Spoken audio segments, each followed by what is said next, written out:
On va parler dans cette séquence des séries géométriques. En fait, les séries géométriques, on les a déjà vues dans une ancienne vidéo, donc allez revoir la vidéo 12 si besoin. Donc on va réutiliser ces résultats, je ne vais pas tout redémontrer.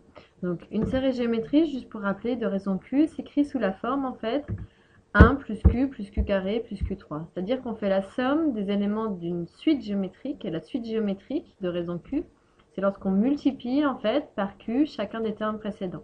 Donc 1, ensuite on a Q, Q2, Q3, Q4, Q5. Pour obtenir la série, on va faire 1 plus Q plus carré plus Q3 plus Q4, etc. etc. Donc, et ça, si on utilise le symbole somme, ça s'écrit la somme pour les k égale 0 à plus infini, puisqu'on somme jusqu'à l'infini, de q puissance k, puisque ici c'est bien la puissance de q qui va varier, sachant que q puissance 0, ça vaut 1, attention, ça ne vaut pas 0. Donc on voit bien que c'est la série, parce que ici je somme jusqu'à l'infini. Et pour pouvoir calculer une série, on a besoin de passer par ce qu'on appelle la somme partielle. Donc c'est-à-dire que en fait, au lieu de sommer jusqu'à plus infini, je somme jusqu'à un élément grand N. Comme ça, ici, j'ai n plus un terme et je vais pouvoir utiliser des formules pour calculer cette somme. Et puis pour obtenir la série, ensuite, on fera tendre ce grand N vers plus infini. Donc dans la vidéo 12, on avait vu que cette somme, elle vaut 1 moins q puissance n plus 1. Donc je rappelle que ce n plus 1, c'est le nombre de termes. Pour aller de 0 jusqu'à n, j'ai bien n plus 1 terme sur 1 moins la raison.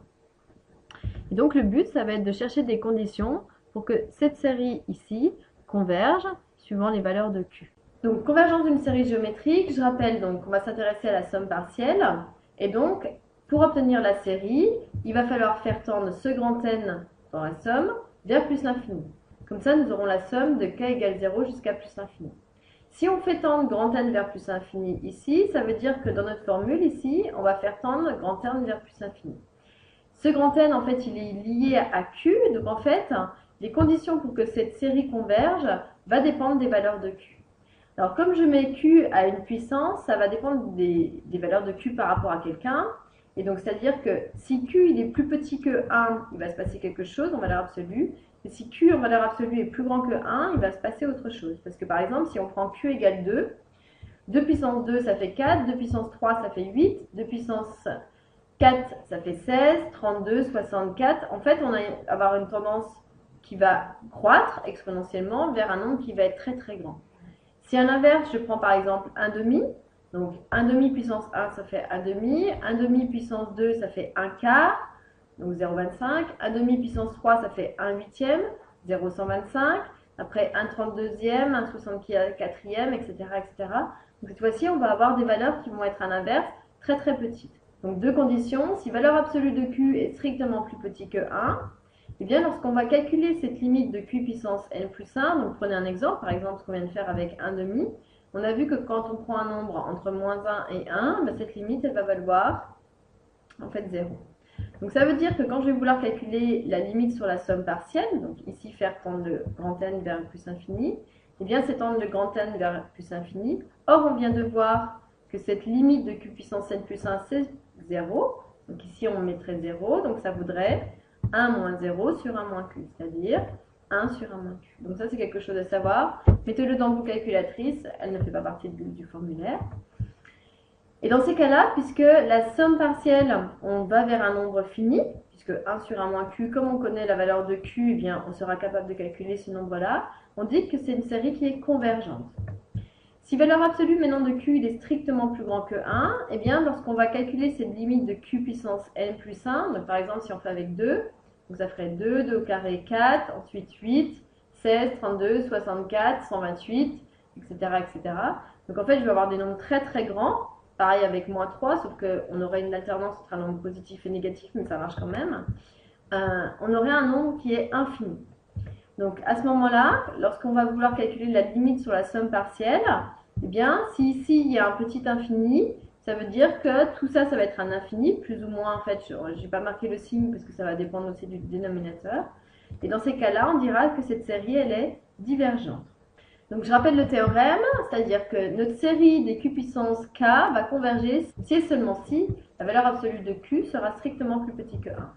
Et à ce moment-là, la somme de la série vaut 1 sur 1 moins Q. On va traiter ça sur deux exemples. Donc, on a deux séries qui sont les deux séries nommées ici. Et on cherche à savoir si elles sont convergentes et si oui, vers quoi elles convergent. Donc si on regarde la première, cette série des 3 puissance n, eh bien c'est bien une série géométrique, puisqu'elle est de la forme q puissance k. La question c'est que vaut q? Eh bien c'est ce qui est à l'intérieur de la puissance, c'est-à-dire q va valoir 3. Si on compare avec notre théorème, eh bien je ne suis pas dans ce cas de figure. 3, ça a une valeur absolue qui est plus grande que 1. Donc directement, ça va nous vouloir dire que cette série n'est pas convergente, puisqu'on contredit le théorème, elle sera divergente. Deuxième cas de figure, avec cette deuxième. Alors, pour cette deuxième série, en fait, ce qui est embêtant, c'est ce petit 2. Mais en fait, lorsque l'on regarde ce chiffre 2, c'est un nombre qui est indépendant de n. Donc ça va vouloir dire que je vais pouvoir le mettre devant ma série, donc il n'influence pas. Donc c'est 2 fois la série des moins 1 tiers puissance n. Si on s'intéresse au terme de la série, eh bien c'est bien une série qui est géométrique, puisque c'est quelque chose à une puissance, avec comme valeur de q, ce qui est à l'intérieur de la puissance, c'est-à-dire q va valoir moins 1 tiers. Donc, si on regarde par rapport à notre théorème, eh bien, la valeur absolue de q, c'est 1 tiers, qui est bien strictement plus petit que 1. Donc, je suis dans la configuration du théorème. Donc, ça va vouloir dire que la série, elle est convergente. Et on va pouvoir calculer la somme de la série avec la formule. Donc, pour calculer la valeur de cette série, eh bien, on a vu que le 2, c'était quelque chose qui est indépendant de n, donc il pouvait sortir. Donc, c'était 2 fois la série. Et puis, sur cet élément de la série, ici, eh bien, on a vu qu'on avait une formule qui valait 1 sur 1 moins q, c'est-à-dire qu'on va avoir le 2 qui reste devant, fois 1 sur 1 moins la raison, donc moins 1 tiers. Lorsqu'on calcule 1 sur 1 moins 1 tiers, ça fait 1 plus 1 tiers, ça fait 1 sur 4 tiers, donc l'inverse de 4 tiers, c'est 3 quarts. Donc ça fait 2 fois 3 quarts, c'est-à-dire, en simplifiant, 3 demi. Donc on a bien une série convergente, et la valeur de cette série, ici, c'est exactement 3 demi.